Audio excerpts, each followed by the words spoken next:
కొరకే పరిశుద్ధుడా నీ కృపనిచ్చినావు. ఆయన శ్రమపడిన తరువాత 40 దినముల వరకు వారికి అగపడుచు దేవుని రాజ్య విషయములను గూర్చి బోధించుచు అనేక ప్రమాణములను చూపి వారికి తన్ను తాను సజీవునిగా కనబరుచుకొనెను. ఆయన వారిని కలుసుకొని ఇలాగూ ఆజ్ఞాపించెను, మీరు యెరూషలేము నుండి వెళ్ళక నా వలన వినిన తండ్రి యొక్క వాగ్దానము కొరకు కనిపెట్టుడి.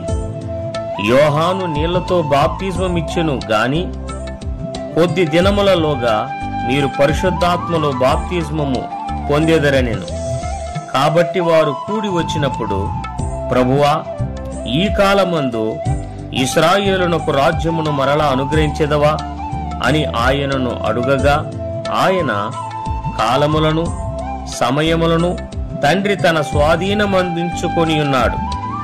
వాటిని తెలుసుకొనుట మీ పని కాదు.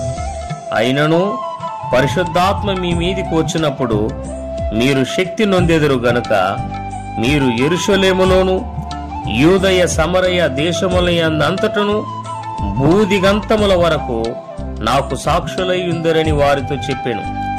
ఈ మాటలు చెప్పి వారు చూచుచుండగా ఆయన ఆరోహణమాయెను. అప్పుడు వారి కన్నులకు కనబడకుండా ఒక మేఘము ఆయనను కొనిపోయెను. ఆయన వెళ్ళుచుండగా వారు ఆకాశం వైపు తేరు చూచుచుండిరి.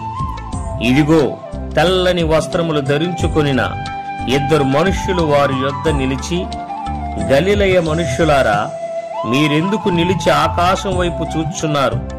మీ యొద్ద నుండి పరలోకమునకు చేర్చుకొనబడిన ఈ యేసే ఏ రీతిగా పరలోకమునకు వెళ్ళుట మీరు చూచితిరో ఆ రీతిగానే ఆయన తిరిగి వచ్చునని వారితో చెప్పిరి.